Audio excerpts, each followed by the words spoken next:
Assalamualaikum warahmatullahi wabarakatuh. Nama saya Mutia Nafia dari kelas 12 IPS 5. Hari ini saya akan mempresentasikan materi tentang dampak perang dingin terhadap politik dan ekonomi global serta peran aktif Indonesia dalam perang dingin.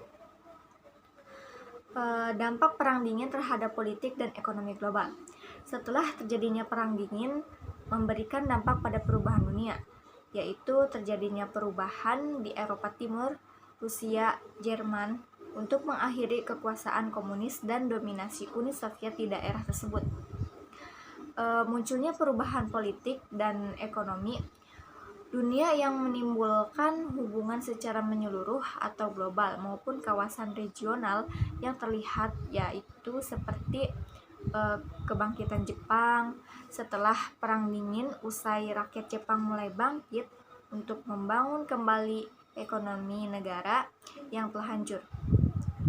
Jepang pun akhirnya mampu mengambil alih fungsi ekonomi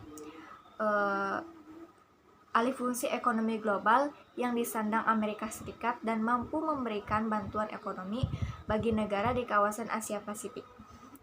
Kemudian, sumber investasi asing yang Jepang pertahankan hingga saat ini yaitu berdirinya Group of Seven, berdirinya European Union, berdirinya JNB, berdirinya ASEAN, berdirinya APEC, serta berdirinya OKI. Yang kedua, muncul ketergantungan satu sama lain. Yang ketiga, terbentuklah tatanan dan nilai baru. Yang keempat, terbentuknya hubungan kerjasama.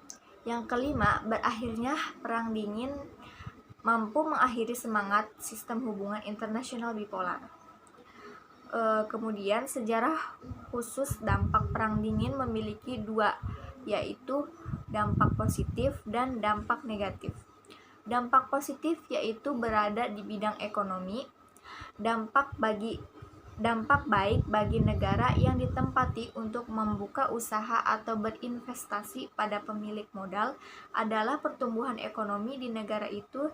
Dengan demikian keduanya diuntungkan dalam usaha ekonomi. Contohnya seperti negara-negara di kawasan Eropa yang menyatukan mata uang mereka menjadi euro. Yang kedua, pada bidang militer. Persaingan senjata semakin maju dan perkembangan pesat itu semua memacu tiap negara untuk terus mengembangkan pertahanan negaranya masing-masing. Yang ketiga, yaitu bidang sosial budaya. Menyebarnya isu-isu hak asasi manusia mulai sedikit demi sedikit mengglobal. Oleh karena itu, rakyat menyetujui peresmian hak asasi manusia itu sendiri. Karena dengan adanya hak asasi manusia, rakyat semakin percaya dan tidak lagi adanya penindasan bagi kaum yang lemah. Yang keempat yaitu luar angkasa. Perang dingin ini juga membawa pengaruh besar pada perkembangan keuangan kasan yang kita miliki.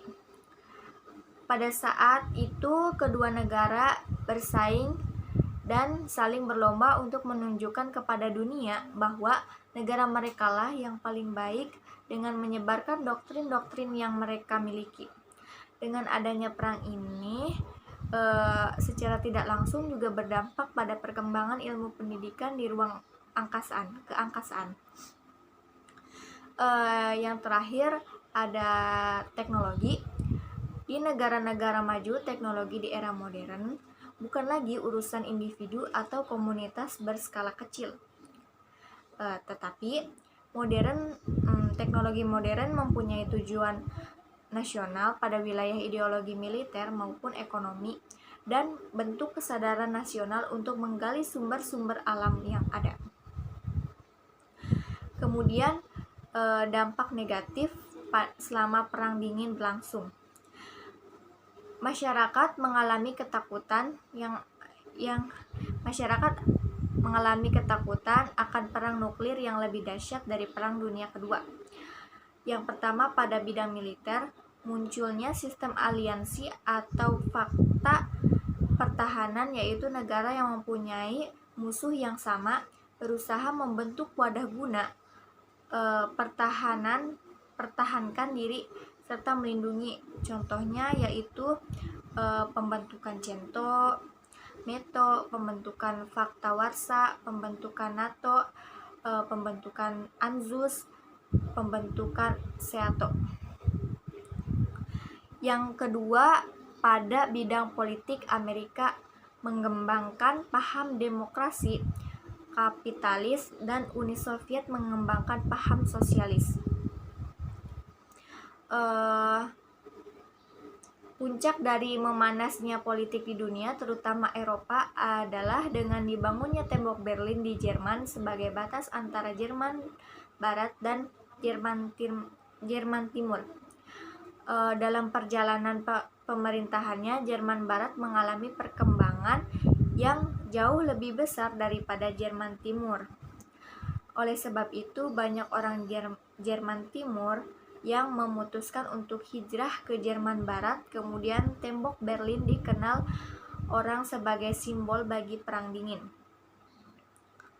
Yang ketiga, ada bidang ekonomi.